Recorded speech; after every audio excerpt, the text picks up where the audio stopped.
Pengertian dan ruang lingkup etika akademik di era digital. Etika akademik adalah suatu kumpulan norma-norma tanggung jawab, norma kejujuran, dan juga respect terhadap dunia pendidikan, di mana ruang lingkupnya ada dua, yaitu secara offline versus digital. Jejaknya permanen, jangkauannya luas, serta gampang di copy paste. Dasar integritasnya yaitu jujur dalam ilmu. Prinsip utama dalam etika akademik. Terdapat 4 pilar utama dalam prinsip etika akademik yang tidak dapat berubah walau zamannya sudah digital. Pertama, kejujuran, di mana dalam hal ini menuntut kebenaran dalam pengumpulan dan pengolahan data, serta menjauhi segala bentuk kecurangan seperti melakukan plagiarisme, memanipulasi data, dan memfiktifkan sumber data. Lalu kedua, ada kepercayaan, di mana dalam hal ini dosen mempercayai mahasiswa dalam kinerjanya, dan mahasiswa juga mempercayai dosen saat dosen memberikan penilaian terhadap mahasiswa tersebut. Lalu ketiga, ada tanggung jawab, di mana mahasiswa maupun mahasiswi mengerjakan tugasnya secara mandiri tanpa melakukan joki tugas.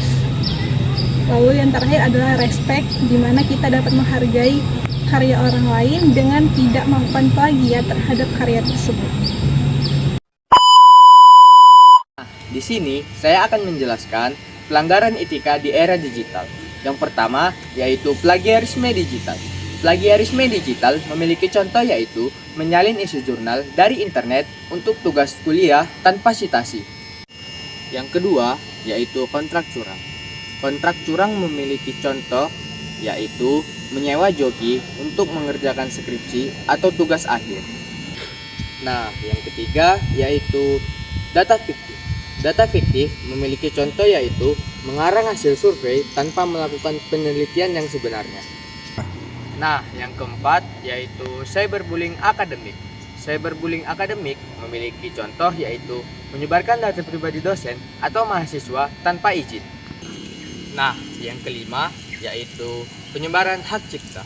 Penyebaran hak cipta memiliki contoh yaitu menyebarkan jurnal berbayar secara ilegal kepada banyak orang. Bombastic side-eye, criminal offensive side-eye. Tantangan etika akademik di era digital. 1. Plagiarisme gaya baru dan cyber cheating. Plagiarisme bukan lagi sekedar menyalin beberapa kalimat dari buku teks tanpa citasi. Di era digital, fenomena ini bertransformasi menjadi bentuk yang lebih masif dan terstruktur. 2. Dilema integritas AI generatif. Tantangan ini di etika akademik mencapai titik krusial baru dengan lahirnya teknologi kecerdasan buatan generatif berbasis large language model. Kehadiran teknologi ini memicu perdebatan epistemologis mengenai definisi orisinalitas dan kepengarangan. Ketika sebuah karya ilmiah dihasilkan melalui instruksi yang diberikan kepada AI, batasan antara pemanfaatan AI sebagai alat bantu pengoreksi bahasa dan ketergantungan penuh yang menggantikan proses berpikir manusia menjadi sangat liar. 3. Erosi kognitif dan kemandirian berpikir kritis. Dampak jangka panjang dari digitalisasi yang tidak diimbangi dengan kesadaran etis adalah penurunan kapasitas kognitif sivitas akademika. Proses riset tradisional yang menuntut ketekunan membaca, menganalisis, dan mensintesis berbagai literatur kini seringkali direduksi menjadi aktivitas superficial. Wait a minute. Who are you? Upaya pencegahan dan solusi dalam mengatasi pelanggaran etika akademik. A. Penguatan pendidikan karakter. Penguatan pendidikan karakter dapat dilakukan melalui berbagai cara seperti mewajibkan mata kuliah etika akademik, menyelenggarakan program pembinaan karakter, dan mengintegrasikan nilai-nilai etika dalam setiap mata kuliah. B. Pengembangan kebijakan dan sistem yang mendukung. Dalam hal ini meliputi penyusunan kode etik yang jelas dan komprehensif, di mana penerapan sistem pengawasan yang ketat dan transparan, serta pemberian sanksi yang tegas dan adil bagi pelanggar etika akademik. Kebijakan tersebut perlu disosialisasikan secara luas kepada seluruh sivitas akademika dan ditegakkan secara konsisten. C. Pemanfaatan teknologi.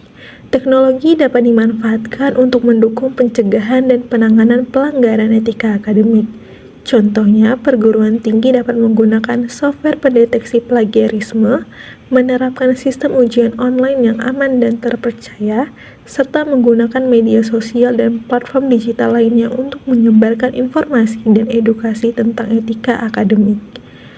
Lalu yang terakhir, D. Kerjasama dengan berbagai pihak. Perguruan tinggi perlu menjalin kerjasama dengan berbagai pihak seperti orang tua, masyarakat, dan instansi pemerintah untuk meningkatkan kesadaran dan pemahaman tentang etika akademik. Kerjasama ini dapat diwujudkan dalam bentuk seminar dan program penyuluhan tentang etika akademik. A few moments later.